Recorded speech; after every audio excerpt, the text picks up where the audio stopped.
As we promised, we're going to take you live to Sydney with our friend, podcaster, and a journalist, Paul Dinette. Paul, what do you make of the weather here before we come on to the Rohit Sharma episode? Hey, Sunil. The weather in Sydney is fantastic. All of Australia has been mocking Sydney for the last few years because it always seems to rain here when the cricket is on. Well, today, yes, it was overcast. But the next 3 days, the rest of Australia is going to see that Sydney's weather is supreme. It's going to be mid-high 20s, lots of sun, and it's going to be superb. The big question is going to be, will the pitch flatten out? Will India turn out to have won a bad toss and have forced themselves to bat when the conditions were the most difficult? Or will Bumrah and co be able to extract just as much from the pitch as the Aussies did? Is this the same pitch where India scored 20 years ago?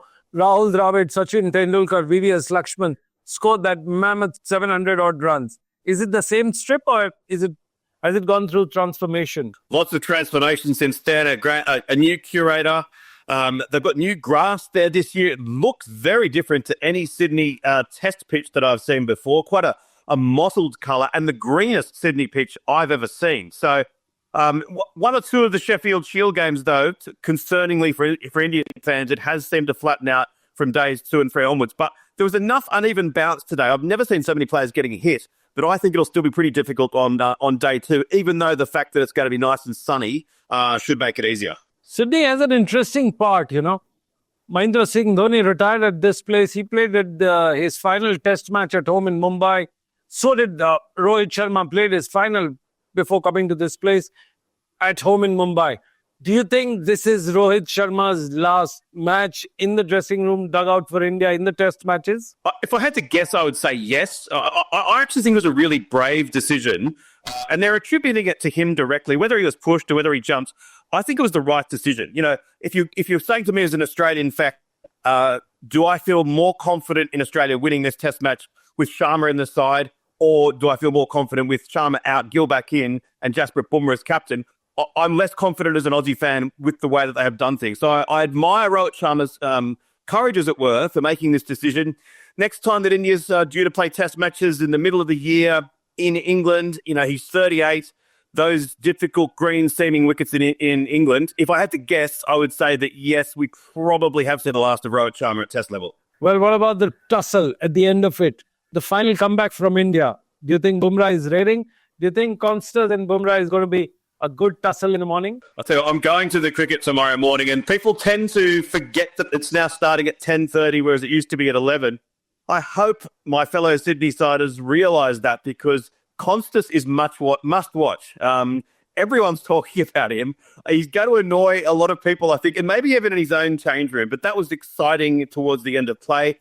Virat Kohli's reaction at the dismissal of Usman Khawaja when he stormed down and was rushing towards the non-striker, something I've never seen. Even Jasprit Bumrah, who seems very placid and very calm, was really fired up as well. The fact that Constance came out, charged down the wicket, the first ball that he faced to Bumrah and hit it for 4, I hope, as an Australian fan, and also just from an entertainment point of view, that it's not all over in the first or second over tomorrow. I'd love to see Constance get a few runs, because it's going to make this test series, which is already electric, just go up to another level. Today, we're going to talk about various things. Noel, what do you think of a situation when you open your television screens, sets, all you see is the 11 playing players without the skipper? What do you make of the situation? First step that shows that we are on a back foot when the skipper doesn't play, because skipper is everything for the team. He leads from the front, he backs from the front, and what can we expect when the skipper himself, I think he's opted out not to play this test match because the way he's batting, there's no runs from his bat, and I think he felt that it's better to pull himself out from the playing 11 rather than being asked to sit. So I think it's sad. It's sad one way. It's sad to see Rohit Sharma in this situation at present, because we all know how he is as a batsman. He's a guy who has tremendous talent, tremendous timing, and the way he bats, everyone loves him when he goes out there opening the innings for the country. When I was watching the TV today, and when I came to know that we are already 2 down, the first thing I saw, asked one of my colleagues, is it Rohit Sharma gone? He said, Rohit is not playing. I said, what? Rohit is not playing. Yeah, Rohit is not playing. I said, sad. I think this is the end of Rohit Sharma. Oh, maybe. We don't have any cricket right now. It's almost over for Rohit Sharma. It can be because after this test match, there's no test match at all. There's only the 1 day left. The England is coming. And, I don't think we all will be waiting to watch when will he call it up or call it off. I think it's going to be a sad end to a great career. The way he started off with his one day when he debuted, then later on he got handled in the test match when he debuted. So I think it's going to be a sad end to a great career like Rohit Sharma. Well, absolutely. Sad end to a great career. But at the same time, you've got some of the emergence that has come out in the field. Of course, you've got Yashasvi Jaiswal, you've got Shubman Gill back in the team, you've got Prasidh Krishna. How do you think team will be holding as we go on to the day 2, day 3, day 4 of this test match? Yeah, it's very important. It's very important that the Indians stay focused because they already have 1 wicket. They have, Bumrah has taken Usman Khawaja. I think it's very important that they hold themselves, they concentrate, they focus, and if they can wrap up Australia as quick as possible, I think that will be icing on the cake because they have done it in the first test. I think they are capable because the wicket is helping the fast bowlers. It is seaming, it is cutting. If you see Pat Cummins and Stark were bowling, they bowled at a rhythm, and the ball was doing something. I think it's a great advantage. I think with Bumrah, the other bowlers have to chip in because the debutant Prasidh Krishna has to bowl well. There'll be pressure on him because he's playing his first game. I think, but I feel as a cricketer, if they can bring in Jadeja as quick as possible because the wicket will help him in what way? Straightening up, he's quick in the air, ball will straighten. There's a lot of chances to get that LBW, on the front foot if they try to play for a turn.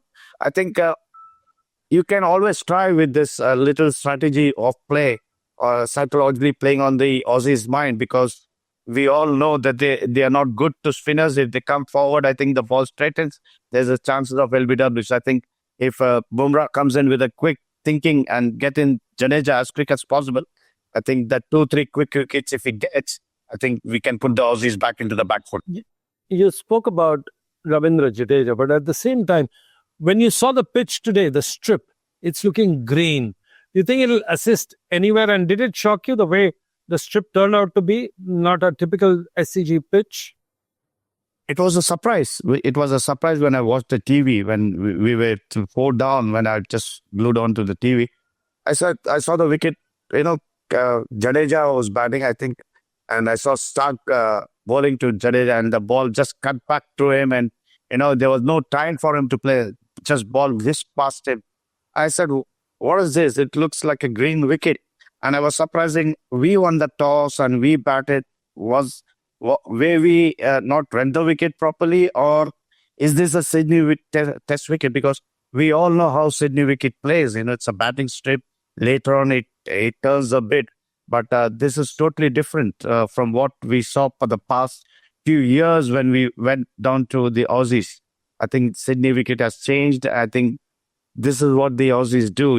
They play on the opponent's mind. They knew that we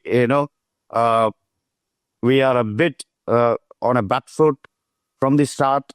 They knew this test match is important for the Indians to win. So they prepared a green track for us so that they can put that psychology effect, that this thing saying that, we are putting you already on the back foot. Well, do you see this test match going beyond the 3rd day with the way things are looking right now? It all depends how we are going to shape up tomorrow morning when we start bowling. And as I said, that initial quick wickets, if we get that 2-3 wickets initially quickly, and then I think we can see a very interesting match. We need to bat. We need to bat in the second inning. If we get them all out, we need to bat. So I don't think it may extend to a 4th day or something. If if we get them all out and we back, I think it all depends on Bumrah and his score. Well, you heard Noel David, the former Indian cricketer, talk about the strategy, the team aspirations to equal the series, but at the same time, India is looking down in the dumps because they have not put the scores on the scoreboard. Well, this is Sunil Yashkalra signing off on NewsX. We'll be back after a short commercial break. Don't go anywhere else.